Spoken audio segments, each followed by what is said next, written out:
మనం ఇక్కడ రావచ్చు, కూర్చోవచ్చు. లేదు, ఇవన్నీ చేయాలంటే కంఫర్ట్ మనం వదులుకోవాలి. దేవుల్లో ఉండాలంటే కంఫర్ట్గా ఉంటే రాదు. అర్థమా? చెమట చిందించడం నీ వల్ల కాకపోతే రక్తం చిందించవలసిన సంగతి ఏంటి? యేసుక్రీస్తు మన పాపాల కోసం మరణించాడు. ఎంతమంది ఒప్పుకుంటున్నారు? యేసుక్రీస్తు మన పాపాల కోసం, మానవాళి పాపాలందరి కోసం శిలువ మీద తన రక్తాన్ని చిందించాడు. నమ్ముతున్నావు? చేయబెట్టని ఆ సువార్త నీ దాకా రావాలంటే ఆ విశ్వాసులు చిందించిన రక్తం వల్లే వచ్చింది. నమ్ముతున్నావు? చేయబెట్టరా? అర్థమవుతుందా? అర్థం కాలేదు కదా? వినట్లేదు. కంఫర్ట్గా ఉన్నారు వినేటప్పుడు. కంఫర్ట్గా ఉంటే ఏం రాదు.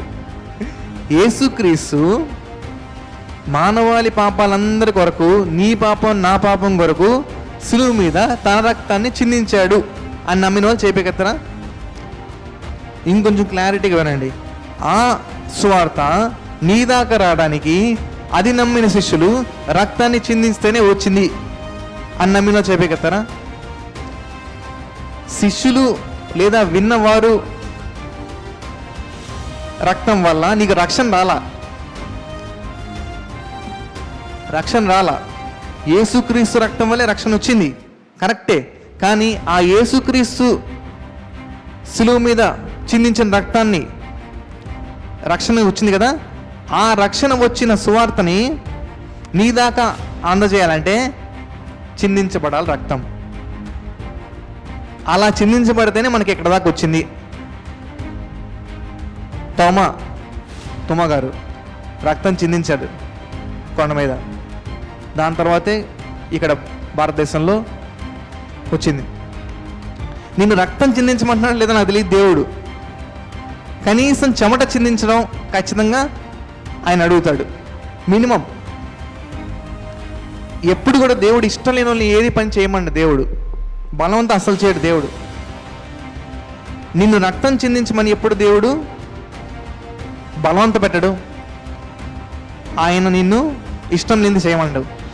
మినిమంలో మినిమం నీ కంఫర్ట్ జోన్ వదిలి సువార్తకి ఒక చెమట బిందు నీకు విడిస్తే నీకు మంచిది అంటాడు దేవుడు. ఏది కూడా దేవుడు బలవంత పెడితే చేయలే ఆయన శిష్యులు. ఆయన కోసం నేను ఏం చేయమంటావయ్యా అంటే, నువ్వు ఇది చేయమంటే అప్పుడు చేసిన క్రియలో ఇదంతా సువార్త ప్రకటించబడింది. ఇట్లా హతసాక్షుల ద్వారా. ఏ హతసాక్షి ఆయన చెప్పకుండా ఆ పని చేయలే. తోమా ఇక్కడ చెప్పకుండా రాలా. ఆయన ఆత్మ ద్వారా నడిపింపబడితేనే వస్తారు. అట్లనే నిన్ను కూడా నేనేం చెయ్యాలయ్యా అంటేనే నీకు ఏదైనా చెప్తాడు. కష్టమైంది, నువ్వు కష్టమైంది రక్తం చిందించేంత హతసాక్షి అవ్వాల్సిన అవసరం లేదు. కానీ కనీసం నీ కంఫర్ట్ జోన్ కొంచెం వదులుకొని సౌకర్యాన్ని కొంచెం వదిలితే ఒక ఆత్మ రక్షింపబడతాడు. దానికి నువ్వు సిద్ధంగా ఉన్నావా అన్నాడు దేవుడు. అది ఏ రకమైన సౌకర్యమో వదులుకుంటే దేవుని కోసం పనిచేస్తావనేది నువ్వు దేవుని అడుగు. మనం దేవుని అడగాలి. సో నా కంఫర్ట్ ఏంటో నేను దేవుణ్ణి అడుగుతా.